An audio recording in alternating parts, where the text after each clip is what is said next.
After getting abandoned at the altar by her fiancé, Braden, a lady named Kelsey is left devastated by what happened, as she keeps looking really sad about her situation. Her sister, Liz, comes over to cheer her up. Kelsey doesn't seem interested, but Liz manages to get her to leave the house so they can buy something from the supermarket together. While they're shopping, Kelsey still doesn't look happy, and her day gets even worse when she sees a neighbor named Maida, who can't stop talking about what happened. Maida eventually says she feels sorry for Kelsey, and she invites her to a church program happening later that day. Kelsey doesn't seem interested, but Maida tells her to make sure she attends the program. Shortly after, Liz and Kelsey arrive at home. Kelsey then starts looking for vacation spots, but Liz is shocked because they can't afford it. This gets Kelsey to lament about how she gave up her apartment, job, and everything she had just because she was about to get married. She also mentions that Braden's excuse was that the Lord told him to leave her. To get Kelsey busy, Liz then suggests going to the church to pick up the things from the wedding, including the cake. Kelsey agrees to do this, but when they get to the church,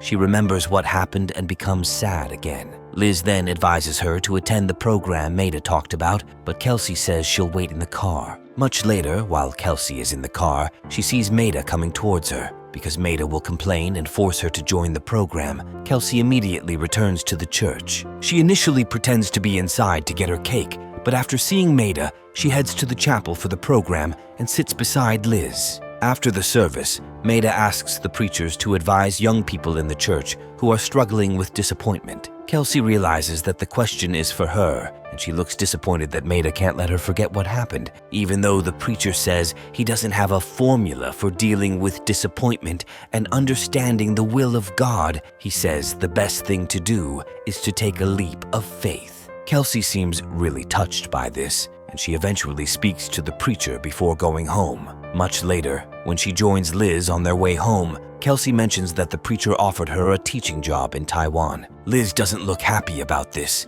but Kelsey says she needs it to take a break from everything that has happened. Liz insists that it's a bad idea because Kelsey will be leaving her and their mom alone. Kelsey mentions that the money she'll make will be useful to help Liz pay for college and also help treat their mom, who is struggling with dementia. Kelsey also adds that leaving for Taiwan won't make a difference because their mom usually forgets who she is. Liz still doesn't want her to leave, but Kelsey says it's just for one semester. Just then, Liz gets a call from Braden. Even though she hesitates at first, she picks up the call and listens to Braden as he asks about Kelsey. Liz doesn't like this, and as she complains about what he did, Kelsey takes the phone from her. As she's about to say something, Kelsey hears Braden mention that he's now in love with another girl. Liz takes the phone back and ends the call, after which Kelsey looks disappointed again that Braden left her for her college roommate. However, Liz tells her not to worry about Braden because he doesn't deserve her. She then tells Kelsey that there's somewhere she wants to take her. After leaving the house, Liz stops at Braden's house and suggests that they mess up his car with the cake. Even though Kelsey doesn't think this is a good plan, Liz says it's part of the healing process. Just then,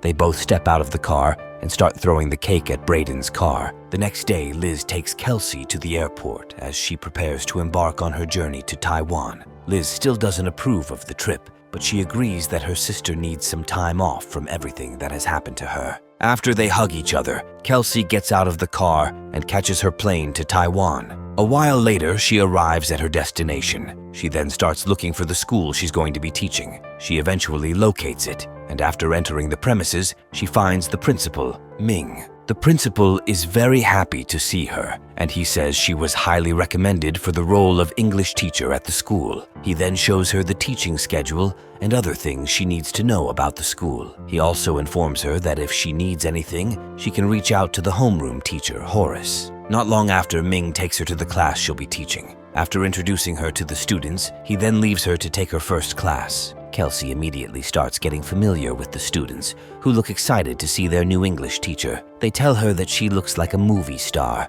and she accepts the compliment. As she then asks them if they watch American movies, they start mentioning the ones they know. This makes the class get noisy, and Horace has to come around to get the students to keep quiet. Kelsey thanks him for that, and she's then able to take control of her class again. After the day's work, Kelsey heads to the apartment she's been assigned by the school. As she's struggling with her bags, she sees Horace going to his room, so she asks for his help. He agrees to help, But as she laments about already having a tough time with the students, she realizes that he doesn't understand English too well. After he leaves, she enters her room and finds cockroaches there, so she runs out. However, Kelsey eventually has to go back in to clean the room and get her things arranged. That night, she hardly gets any sleep, and in the morning when she gets to class, it's quite evident. One of the students, Benny, asks why she looks really tired, and she says it's because of the cockroaches. She then tells the students that she'll be giving them a classwork to do. As she tries to get their attention, Kelsey sees a girl named Trisha talking to someone, so she cautions her. Later on, when she's marking the classwork, Kelsey realizes that Trisha didn't write anything. She also sees that a boy named Evan only drew on his book.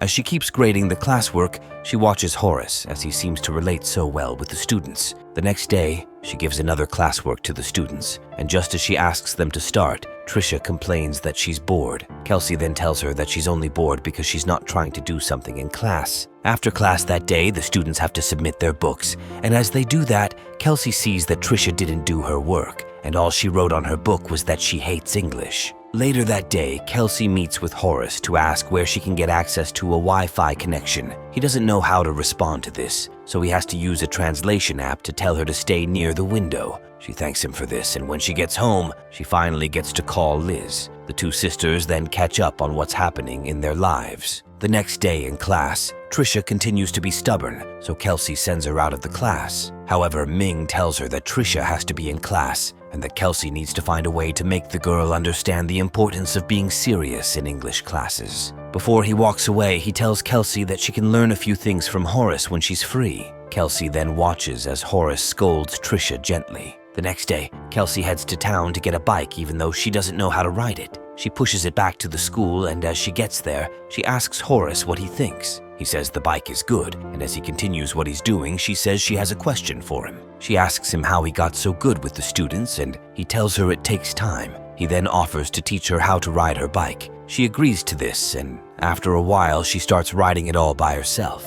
The next day, Horace goes to the class to scold the students for making it hard for Kelsey. They all feel sorry about this, and as Kelsey enters the class, Benny says sorry to her on behalf of the class. The students then start to joke about how she and Horace would make a good couple. However, Kelsey says they're just friends. The students then ask why she doesn't have a boyfriend, and she says it's because her last one left her. As they all seem interested in the story, Kelsey narrates how her fiancé left her for her college roommate, who he thought was more beautiful. However, the students make Kelsey happy by saying she's definitely the more beautiful one. Later that day, Kelsey calls on Trisha to ask why she hates English. Trisha then says it's because English is a complex language to learn, and she doesn't think she can be good at it. Kelsey tells her not to feel that way, and she also promises to teach Trisha during her free time. As she's done talking to Trisha, some students come in to invite Kelsey and Horace to come with them to the night market. The teachers agree to go, and there, Kelsey gets introduced to some of the local foods. After they return to the school, Kelsey asks Horace if he'd like to have lunch with her the next day,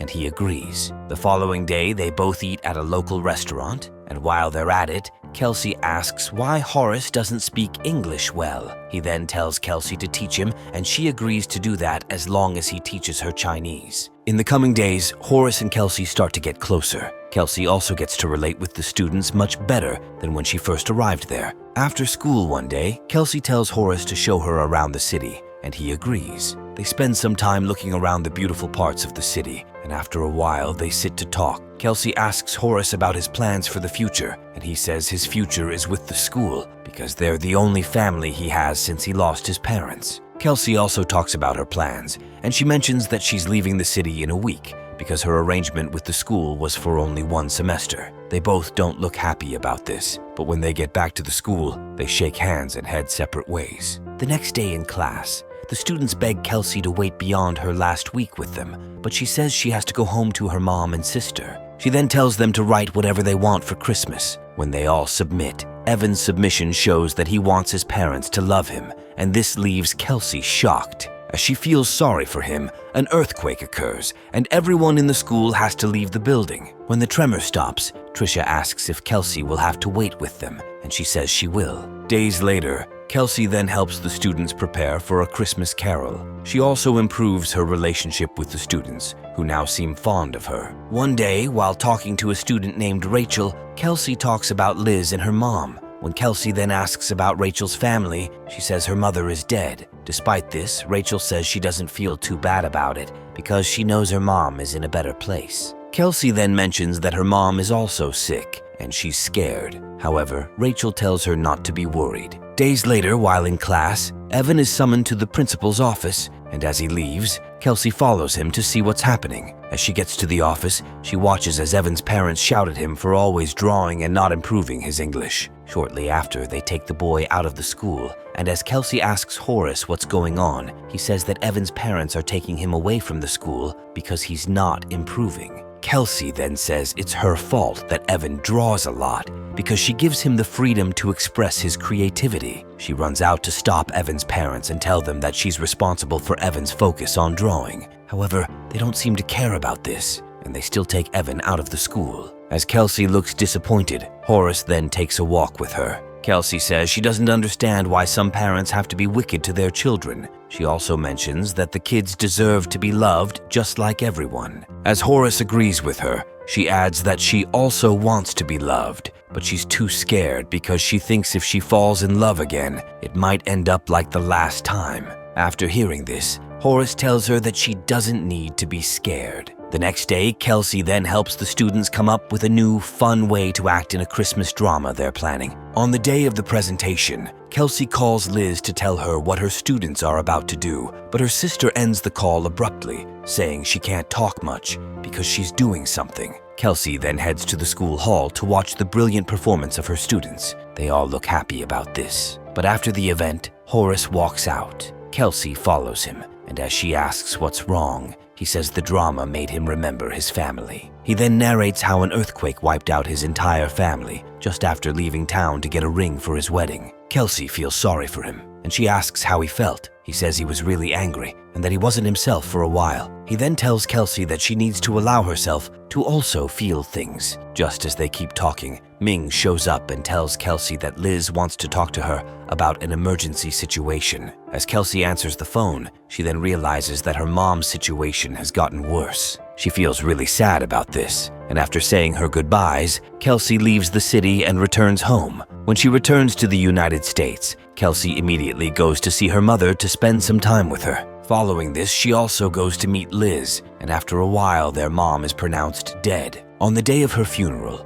Liz and Kelsey go to a supermarket to get ice cream. As they then sit in the car to talk before going into the church, Kelsey tells Liz about Horace and how she likes him. She also mentions that she told their mom about him before she died. Liz looks happy for her sister, and after a while, they enter the church together for the funeral. After the service, Braden shows up and tells Kelsey that he's sorry for what happened. He also says sorry for leaving her at the altar. As she wonders what he's up to, he says he wants her back and that he was wrong to leave her. Kelsey asks about his new girlfriend, and Braden says it didn't work out between them. However, Kelsey doesn't seem to care, and she leaves him inside the church. Days later, while Horace is teaching his class, Kelsey shows up and this gets everyone happy. She gives the students the gifts she brought from America, and as they ask if she'll stay, she says she will. Rachel also asks if her sister is coming, and Kelsey says Liz will be joining her in a week. Following this, she goes to the front of the class to meet Horace, who looks happy to see her again. As they both look at each other with joy,